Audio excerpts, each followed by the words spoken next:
Good evening सभी बच्चों को। नमस्ते बेटा। विद्या शक्ति की इस क्लास में आप सबका मैं स्वागत करती हूँ। तो बच्चे, हमने diversity in the living world बहुत अच्छी तरह से पढ़ लिया है ना। तो आज हम क्या करने वाले हैं ये आपको बताएंगे। सबसे पहले ये देख लेते हैं कि आज का सुविचार क्या है। तो बच्चे, आज का जो सुविचार है वो है never bend your head. Okay, always hold it high, look the world straight in the eye. क्या बोला जा रहा है यहां पर? बेटा, आप कभी भी अपने सर को मत झुकाओ। ठीक है, सर को कभी भी मत झुकाओ। मत झुकाओ का मतलब ये नहीं कि आप हमेशा अक्कड़ से चलते ही रहे। ऐसा नहीं है। जिनके सामने आपने सर झुकाना होता है उनके सामने तो आपको सर झुकाना ही पड़ेगा, है ना। जैसे आप बड़ों का रिस्पेक्ट करते हैं, उनका आदर करते हैं। भगवान के सामने तो हमेशा हमारी आंखें झुकी रहती है, हमारा सर झुका रहता है। लेकिन बेटा, हिम्मत की बात हो रही है यहाँ पर, यानी कि आपका आत्मविश्वास और आपका हिम्मत, यही आपके चेहरे पर दिखता है। ओके। तो कभी भी आप अपने सर को मत झुकाओ, उसको हमेशा ऊंचा रखिए। और दुनिया की आंखों में आंखें डाल करके आप उनसे कहिए कि मुझ में आत्मविश्वास है, मुझ में अपने ऊपर भरोसा है। लेकिन इसका अर्थ ये नहीं है कि वो अहंकार है। वो उसमें कभी भी अहंकार की भावना नहीं आना चाहिए। बस इतना होना चाहिए कि आप जो भी कार्य करें बिना किसी से डरे करें। यानी कि ऐसे कार्य होने चाहिए जिससे हमें किसी किसी के सामने डरने की आवश्यकता नहीं पड़े। ठीक है। तो इसीलिए कहा है, never bend your head, always hold it high, look the world straight in the I. Okay. तो आज इसी थॉट के साथ आज की क्लास को हम स्टार्ट करते हैं। तो बच्चे, आज हम क्या करने वाले हैं? आज हम करने वाले हैं कॉम्प्रिहेंसिव क्वेश्चंस या प्रैक्टिस क्वेश्चंस। इस चैप्टर में से कुछ क्वेश्चंस को मैं लेकर आई हूं। कुछ आपके टेक्स्ट बुक में है, कुछ आपके टेक्स्ट बुक्स में नहीं है। तो बच्चे, उन क्वेश्चंस को हम अच्छी तरह से प्रैक्टिस करेंगे तो आपके एग्जाम में आप अच्छे नंबर से पास हो जाएंगे, मुझे पूरा विश्वास है। तो स्टार्ट करें हम लोग। सभी तैयार है? जिन बच्चों को नोट करना है वो कर सकते हैं। जिन बच्चों ने नोट किया हुआ है वो उसको एक बार और रिवाइज के तौर पे ले सकते हैं, रिवीजन के तौर पे ले सकते हैं। ओके, ठीक है। चलिए स्टार्ट करें हम लोग। तो बेटा, हम सबसे पहले स्टार्ट करते हैं ट्रू और फॉल्स से। ठीक है, ट्रू और फॉल्स से इसमें क्या होता है, आपको जो है कुछ जो है स्टेटमेंट्स दिए होते हैं। आपको पता है ना क्या करना होता है। अगर वो स्टेटमेंट सही है तो उसके सामने आपने क्या लिखना होता है? ट्रू लिखना होता है। अगर वो गलत है तो उसके सामने आपने फॉल्स लिखना है। ठीक। चलिए स्टार्ट करें हम लोग। तो पहला है, rhododendrons in the Nilgiris are typically shorter with smaller leaves. तो बच्चे, हम लोग ये बहुत अच्छी तरह से पढ़ चुके हैं कि जो रोडोडेंड्रॉन्स होते हैं नीलगिरी में और जो सिक्किम में रोडोडेंड्रॉन्स होते हैं, उनमें क्या डिफरेंस है। सिक्किम में जो रोडोडेंड्रॉन्स होते हैं, जो पौधे होते हैं, जो फूलदार पौधे होते हैं, वो थोड़े से लंबे होते हैं, है ना, टॉलर होते हैं। लेकिन नीलगिरीज के जो रोडोडेंड्रॉन्स होते हैं वो छोटे होते हैं और उनकी जो लीव्स की जो साइज होती है वो छोटी होती है। तो वो वहां का एडेप्टेशन है। राइट। तो हम क्या लिखे यहाँ पर? ट्रू लिखे कि फॉल्स लिखे? बच्चे बताइए आप लोग। ये स्टेटमेंट बिल्कुल क्या है? ये स्टेटमेंट ट्रू स्टेटमेंट है। ठीक है। तो हम क्या लिखेंगे बच्चे यहाँ पे? यहाँ पे ट्रू लिखेंगे। ठीक है, आगे बढ़े हम लोग, दूसरे स्टेटमेंट की तरफ चलते हैं। अगला है, all plants with parallel venation have dicotyledonous seeds. यानी कि जिन प्लांट्स के, जितने भी प्लांट्स है जिसके पैरेलल वेनेशन होती है, उनके सीड्स जो होते हैं वो डाइकोटिलेडोनस होते हैं या डाइकॉट सीड्स होते हैं उनके। क्या आपको लगता है कि ये सही है? सही है तो सही बताइए, गलत है तो गलत बताइए। ट्रू और फॉल्स करके लिखना है हमने यहाँ पे। तो क्या लिखेंगे हम यहाँ पे? ये जो है ये स्टेटमेंट गलत स्टेटमेंट है। क्यों कहेंगे हम इसको गलत स्टेटमेंट, बताइए बेटा, क्यों कहेंगे हम इसको गलत स्टेटमेंट? क्योंकि हमने पढ़ा है जिन भी प्लांट्स के पैरेलल वेनेशन होती है उनके जो सीड्स होते हैं वो मोनोकॉट्स होते हैं, है ना? पढ़ा है ना हमने, मोनोकॉट सीड्स होते हैं उनके। और मुझे ये बता सकता है कि जो पैरेलल वेनेशन होती है जिन प्लांट्स की, उनकी सीड्स की तो हमने बात कर ली, उनके रूट्स की बात आप बताइए, कैसे रूट्स होते हैं उनमें? बिल्कुल सही कहा आपने, फाइब्रस रूट्स होते हैं, है ना? चलिए आगे बढ़ते हैं। अगला है, यहां पे देखिए, adaptations are characteristics that help organisms survive in their specific environment. तो एडेप्टेशन कुछ ऐसे कैरेक्टरिस्टिक्स या ऐसे फीचर्स हैं जो ऑर्गेनिजम्स को अपने, उनके अपने स्पेस या फिर किसी स्पेसिफिक एनवायरनमेंट में सरवाइव करने में हेल्प करती है। अब मुझे ये बताइए कि क्या ये स्टेटमेंट सही है? मैं यहाँ पे ट्रू लिखूं कि फॉल्स लिखूं? बताइए। यस, इट्स ट्रू, है ना? ये बिल्कुल सही स्टेटमेंट है कि नहीं? अगर कोई जीव उसके एक स्पेसिफिक एनवायरनमेंट से क्या करता है, वो सरवाइव कर पाता है, उसके कुछ अपने एडेप्टिव फीचर्स होते हैं, तो उसी को एडेप्टेशंस हम कहते हैं। ओके, अगले पे चलते हैं हम। डेसर्ट प्लांट्स लाइक कैक्टाई, ठीक है, डेसर्ट प्लांट्स लाइक कैक्टाई। देखो बेटा, कैक्टस जो होता है वो प्लूरल फॉर्म है, कैक्टाई यानी कि बहुत सारे कैक्टस को हम कैक्टाई बोलते हैं, ठीक है? तो desert plants like cacti have large broad leaves to capture water. क्या ये सही है?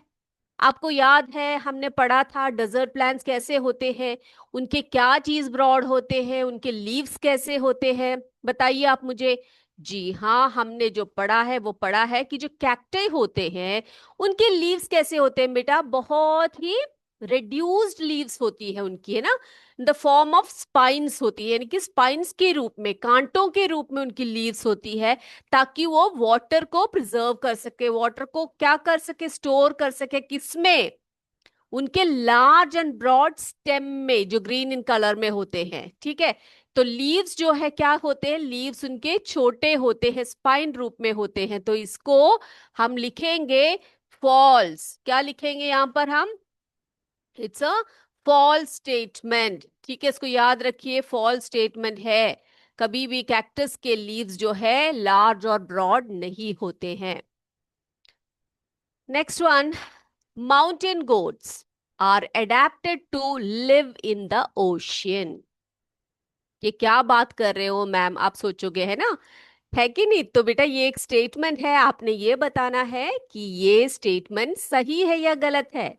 आप सभी जानते हैं कि माउंटेन गोट्स जो है कभी भी ओशन में लिव करने की या ओशन में जीवित रहने के लिए अडेप्टेड नहीं होते हैं। उनका अडेप्टेशन कैसे होता है, किस तरफ का होता है? यानी कि माउंटेन रीजन्स में उनको जीने के लिए उनको उनका उनकी बॉडी के स्पेशल फीचर्स या एडेप्टिव फीचर्स होते हैं। तो ये स्टेटमेंट बिल्कुल गलत है, हम लिखेंगे यहाँ पे फॉल्स स्टेटमेंट। लिखिए आप, फॉल्स स्टेटमेंट लिख लिया सभी बच्चों ने? शाबाश, वेरी गुड। अगला देखिए बच्चे, herbs are plants that have soft green stems. Herbs are plants that have soft green stems. हमने क्या पढ़ा था? Shrubs क्या है पढ़ा था, उनके स्टेम कैसे होते हैं? ट्रीज के स्टेम्स कैसे होते हैं बेटा? ट्रीज के कैसे होते हैं? थिक होते हैं, ब्राउन होते हैं, वुडी होते हैं, है ना? और श्रब्स जो होते हैं उनके भी कैसे होते हैं बेटा? वुडी होते हैं, ब्राउन स्टेम्स होते हैं। लेकिन जो हर्ब्स होते हैं वो स्मॉल प्लांट्स होते हैं, they have soft green stems, है ना? तो हम यहाँ पे क्या लिखेंगे? ये ट्रू है कि फॉल्स है? बिल्कुल ट्रू स्टेटमेंट है, ये स्टेटमेंट बिल्कुल ट्रू है, तो हम यहाँ लिखेंगे ट्रू। आगे चले हम लोग, आगे चलते हैं। The habitat of a camel can be both hot and cold deserts. तो बच्चे जब हमने पढ़ा था यानी कि डेसर्ट के बारे में जब हमने पढ़ा था, जब कैमल के एडेप्टिव फीचर्स के बारे में हमने पढ़ा था, तो हमने ये भी पढ़ा था कि जो कैमल होते हैं वो कोल्ड डेजर्ट्स में भी पाए जाते हैं और हॉट डेजर्ट्स में भी पाए जाते हैं। जो कोल्ड डेजर्ट्स में पाए जाते हैं उनके फीचर्स जो है वो हॉट डेजर्ट में पाए जाने वाले कैमल्स के फिजिकल फीचर्स से डिफरेंट होते हैं। याद आया आपको? याद आया? तो ये स्टेटमेंट कैसा है? ये स्टेटमेंट बिल्कुल सही है, ट्रू स्टेटमेंट लिखेंगे हम यहाँ पे। क्या लिखेंगे यहाँ पे? यहाँ पे ट्रू लिखेंगे। तो बच्चे आई होप आप सब मुझे फॉलो कर पा रहे हैं। ओके, एक और बार देख ले इनके आंसर्स हम लोग। चलिए देख लेते हैं। पहले का हमने लिखा rhododendrons in Nilgiris are typically shorter with smaller leaves. It's a true statement. All plants with parallel venation have dicotyledonous seeds. False statement. Adaptations are characteristics that help organisms survive in their specific environment. That is true statement. Desert plants like cacti have large broad leaves to capture water. False. Agla, mountain goats are adapted to live in the ocean. It's a false statement.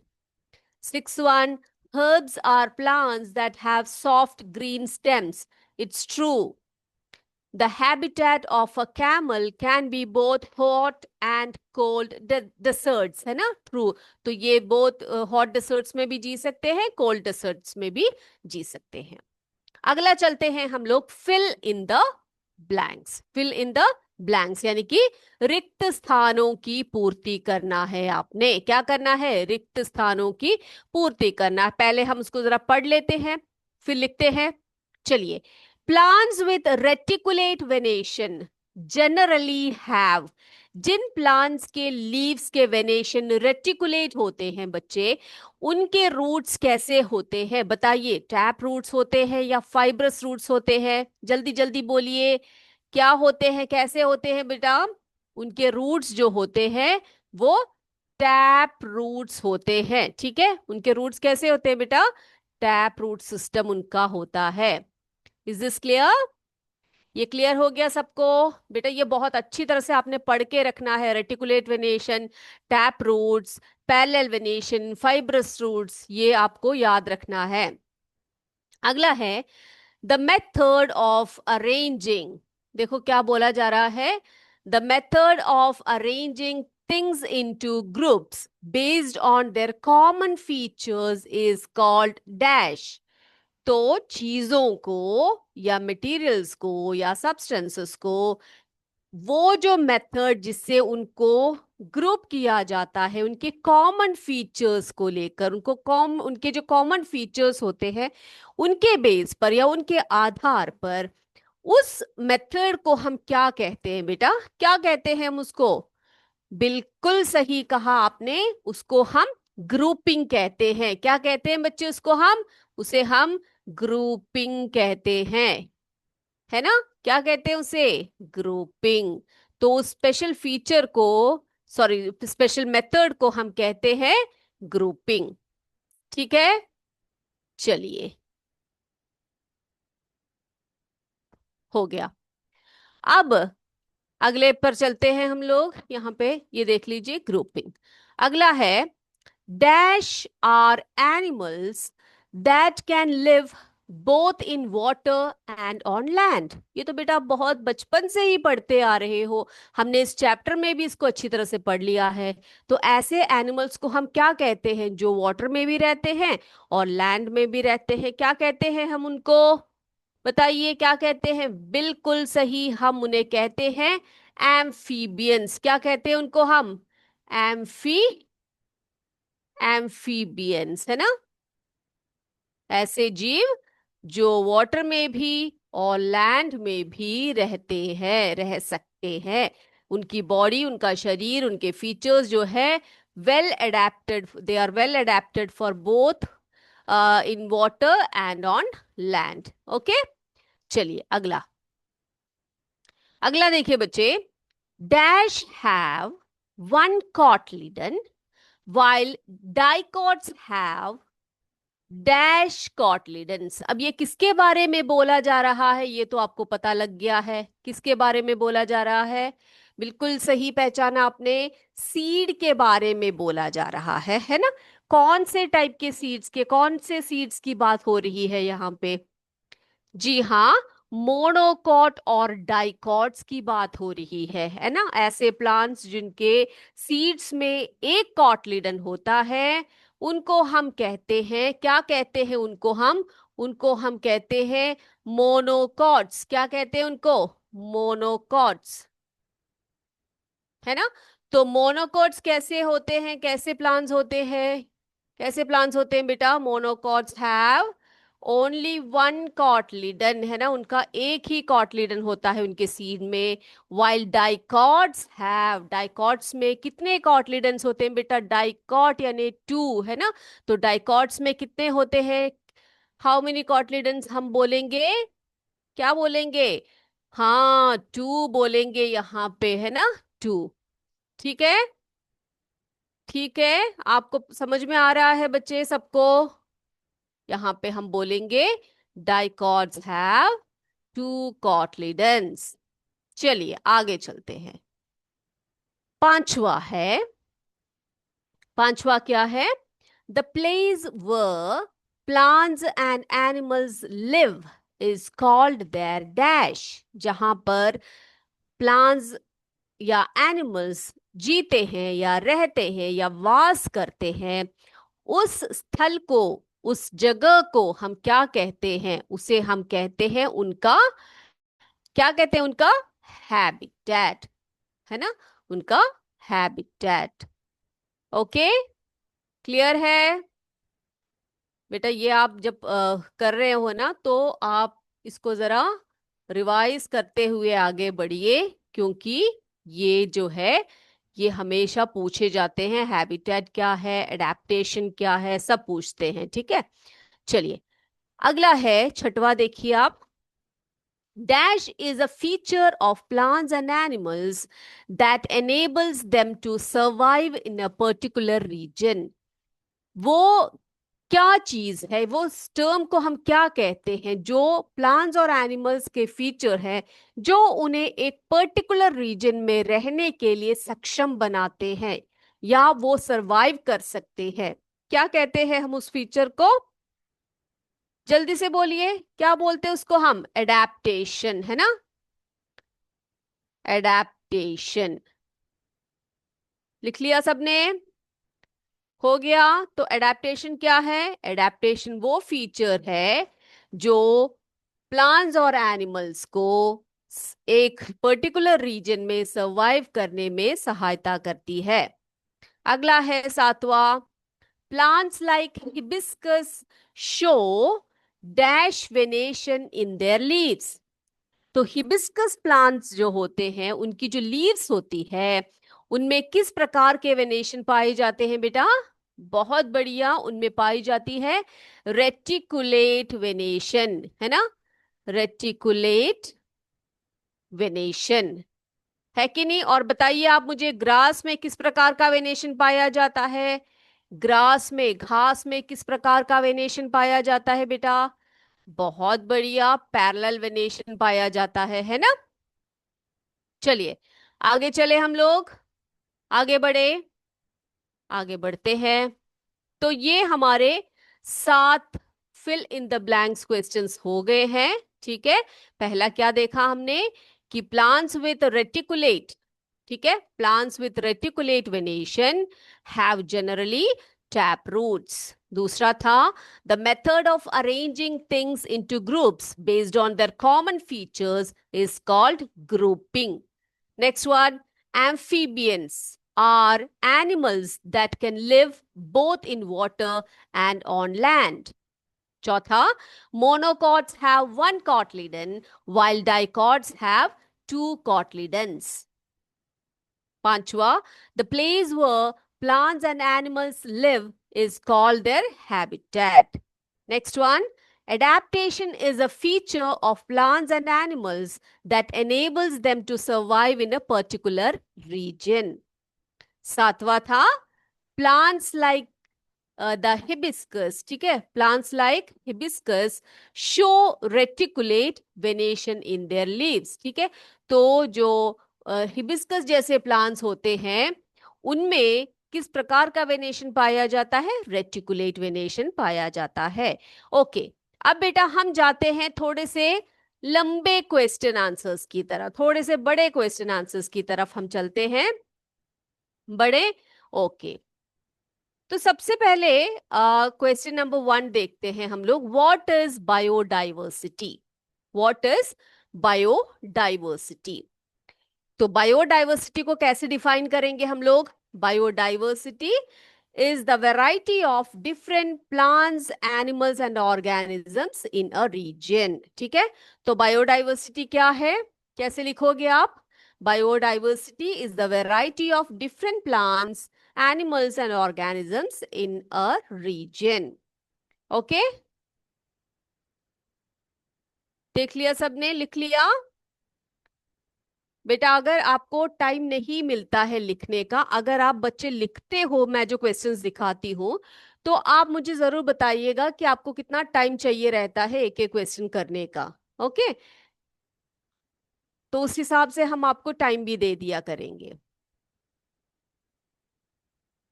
चलिए अगले पर चले हम लोग। अगला question क्या है देखते हैं। अगला है व्हाट इज अ हैबिटेट, ठीक है। What is a habitat? तो the natural environment where a plant और एनिमल लिव्स, उसी को हम हैबिटेट कहते हैं या उसका वास स्थल कहते हैं। The natural environment where a plant और एनिमल लिव्स।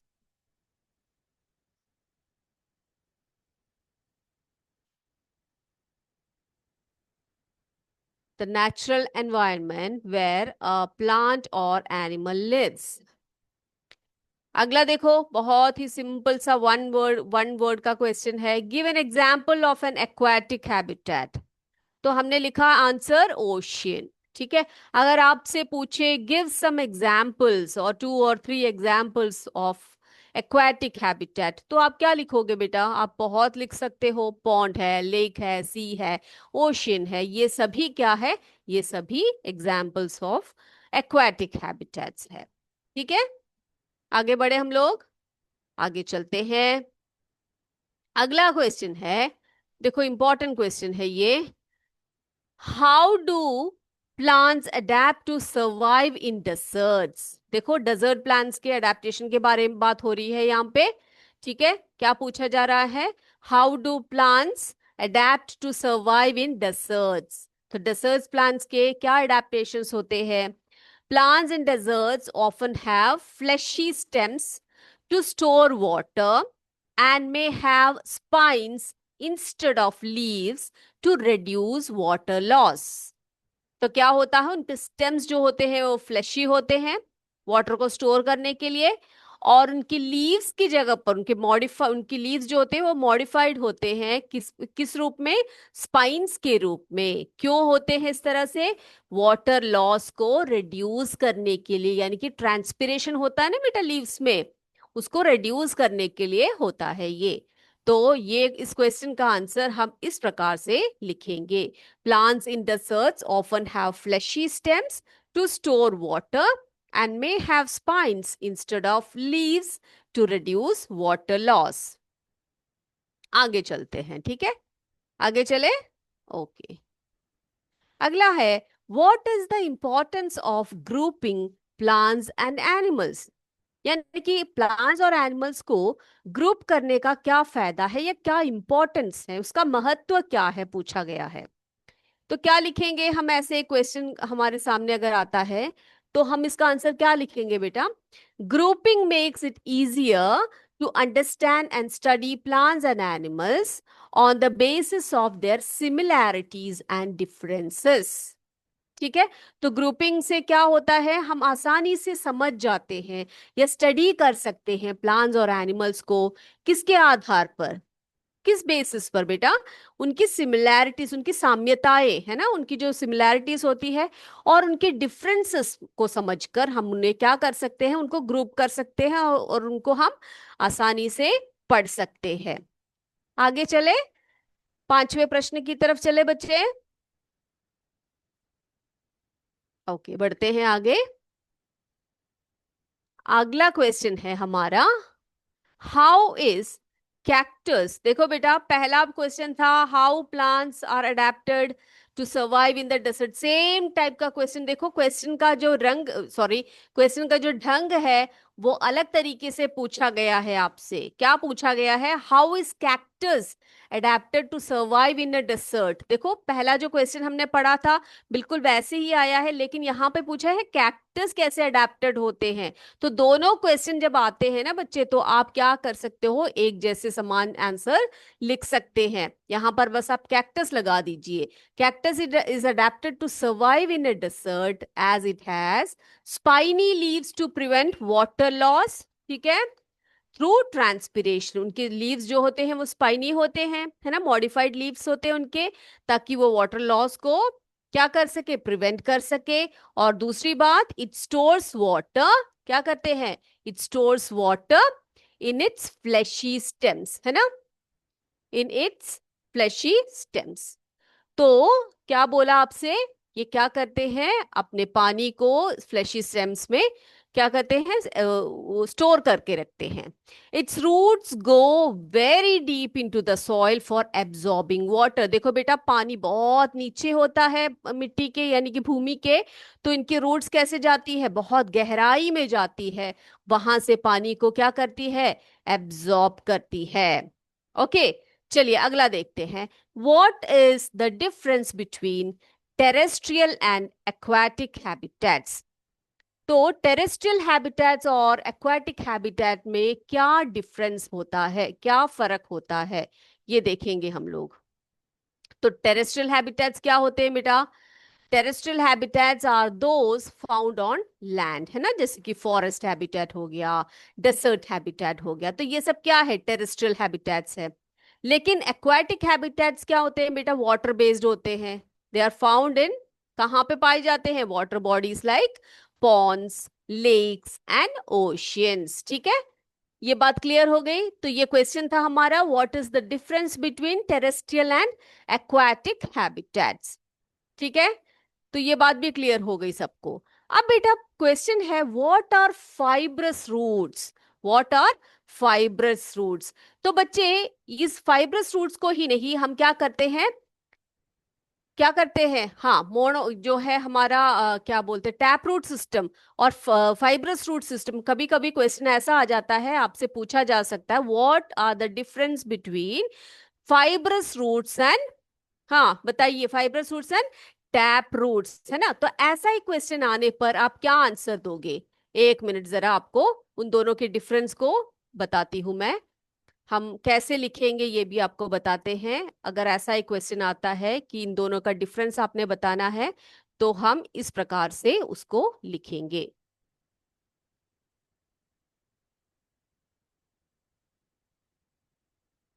देखो बच्चे, आप ऐसे लिखिए, एक भाग में टैप रूट और दूसरे भाग में फाइब्रस रूट, है ना। अब क्या लिखोगे आप? सबसे पहले हम लेते हैं टैप रूट को, है ना। तो टैप रूट जो होता है, it has only one main and long route, है ना, उसका एक मेन रूट होता है कि नहीं। एंड फिर क्या होता है, द स्मॉलर रूट्स, छोटे छोटे रूट्स आते हैं उसके चारों तरफ से, that grow from the main roots are called the lateral roots. जो उसके साइड से आते हैं रूट छोटे छोटे से, उनको हम लैटरल रूट्स कहते हैं। तो टैप रूट में क्या होता है, has only one main root, ठीक है, एक लॉन्ग रूट होता है उसका। और हम अगर फाइब्रस रूट की बात करें तो क्या होता है, आप चित्र में देख सकते हो, हम लोग पढ़ भी चुके हैं इसे अच्छी तरह से। Fibrous roots do not have a main root, all root seems similar. तो देखो बेटा, सभी रूट्स जो होते हैं उसकी कोई मेन रूट नहीं होती, सब बराबर बोलते हैं ना हम लोग। उसी प्रकार से सारे रूट्स जो होते हैं वो एक समान दिखते हैं हमें। उसमें कोई मेन या लॉन्ग रूट नहीं होता है। अब दूसरा देखिए बेटा, दूसरा डिफरेंस क्या होता है। टैप रूट जो होते हैं वो कैसे होते हैं, वो the tap roots goes deep into the soil, यानी कि देखो लंबे रूट्स होते हैं वो, है ना, काफी मजबूत लंबे रूट्स होते हैं, तो वो भूमि के बहुत नीचे तक जाते हैं। लेकिन फाइब्रस रूट्स कैसे होते हैं, they do not go deep into the soil, वो बहुत ही नीचे की तरफ नहीं जाते हैं। आप कभी भी टैप रूट को उखाड़ने का प्रयास करें और फाइब्रस रूट्स को उखाड़ने का प्रयास करें तो आपको पता लग जाएगा टैप रूट जो है थोड़ा सख्त होता है, उसको खींचने में थोड़ी मुश्किल होती है, क्योंकि वो उसकी उसकी जो रूट होती है वो काफी गहराई में गई होती है। लेकिन फाइब्रस रूट्स जो होते हैं वो उतनी गहराई में नहीं जाते हैं। ठीक है, अगला देखते हैं। अब टैप रूट्स की जब हम बात करते हैं, tap roots are found in plants which have reticulate venation in the leaves. देखो बच्चे, ये जो इसका जो रिलेशन है टैप रूट और रेटिकुलेट वेनेशन का, इसको हमेशा याद रखिएगा। टैप रूट्स जो होते हैं उन प्लांट्स में होते हैं जिनकी लीव्स की वेनेशन कैसी होती है, कैसी होती है, रेटिकुलेट वेनेशन होती है। ठीक है, ओके। अब फाइब्रस रूट्स की बात करें तो these are found in plants which have parallel venation in their leaves. ठीक है, ये देख लिया आपने। तो हमने देखा टैप रूट और फाइब्रस रूट्स में क्या डिफरेंस होता है। Is this clear?